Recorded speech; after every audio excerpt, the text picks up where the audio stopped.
en la boca misma del fin del mundo, donde el paisaje es un susurro blanco y el clima una sentencia que ningún ser humano puede controlar, se levanta un edificio que parece resistirse al olvido. La cárcel de Ushuaia. Su sola mención endurece la voz de cualquier historiador que haya recorrido esos pasillos. No es famosa por sus muros altísimos, ni por la crueldad explícita de sus custodios. Lo que la define es su origen, su propósito y, sobre todo, el modo en que fue creada. Porque aquí, en la ciudad más austral del planeta, los prisioneros levantaron con sus propias manos la trampa que los condenaría a una existencia helada. A comienzos del siglo XX, la Argentina quería marcar presencia en ese rincón indómito del territorio. Lejos de todo, cercada por montañas, bosques eternos y mares implacables, Ushuaia era sinónimo de exilio. Lejos de los centros urbanos, parecía ideal para el propósito de aniquilamiento social. Enviar allí a quienes se consideraba irredimibles, pero ni siquiera había infraestructura, no había caminos, apenas existía la semilla de un pueblo. Fue entonces cuando la lógica más cruda se impuso. Los hombres condenados serían la fuerza de trabajo que pusiera en pie su propio encierro. Los traslados comenzaban desde los puertos más remotos. Mujeres ausentes, hijos olvidados, raíces arrancadas. Hombres marcados por el delito y la desgracia caminaban sobre el barco, esposados, sin saber dónde terminaba su viaje. Al poner pie en tierra, el frío no era una simple incomodidad, era una valla, una advertencia. El viento de Ushuaia entra en los huesos y parece recordarles lo lejanos que están del hogar y lo improbable que resulta la huida. El penal cobró forma en una secuencia de jornadas brutales.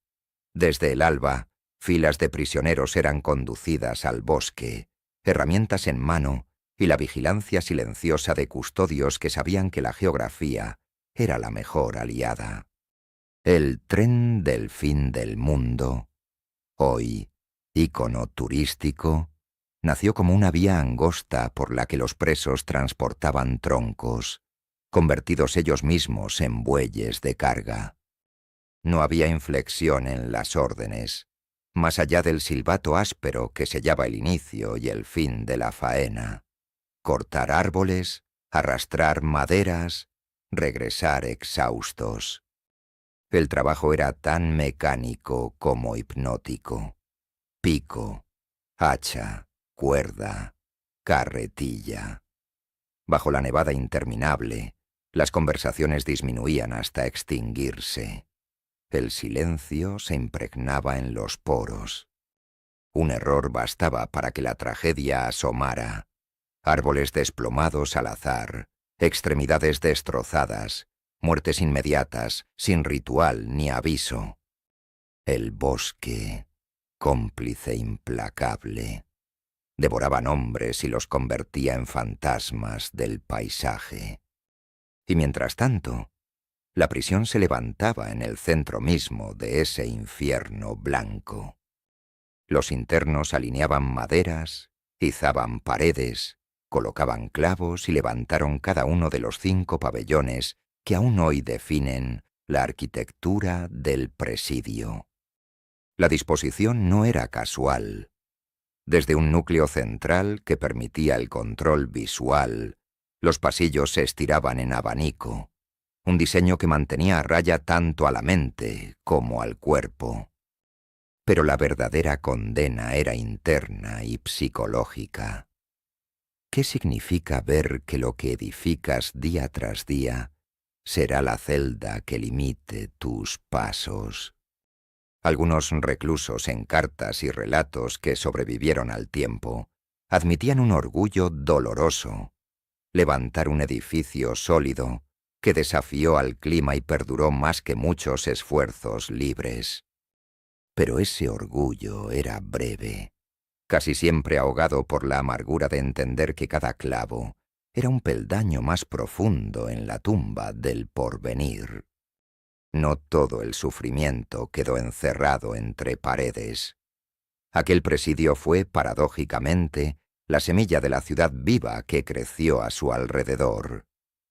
La mano de obra reclusa construyó calles, levantó talleres y hasta participó en la urbanización inicial. Ushuaia debía su existencia, en gran parte, al sacrificio de esos hombres abandonados por el resto del país.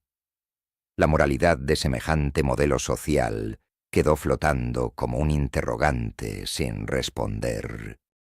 El cierre definitivo del penal en 1947 pareció un acto de justicia tardía. Hoy, el edificio, transformado en museo, conserva esa atmósfera densa. Quienes recorren sus pasillos sienten el peso de la historia en el aire frío. Eso es lo que hace a la cárcel de Ushuaia un lugar único. No solo fue una prisión física, fue una prisión del alma, una lección sobre hasta dónde puede llegar la humanidad cuando olvida sus propios límites. Una advertencia silenciosa, congelada en el tiempo austral.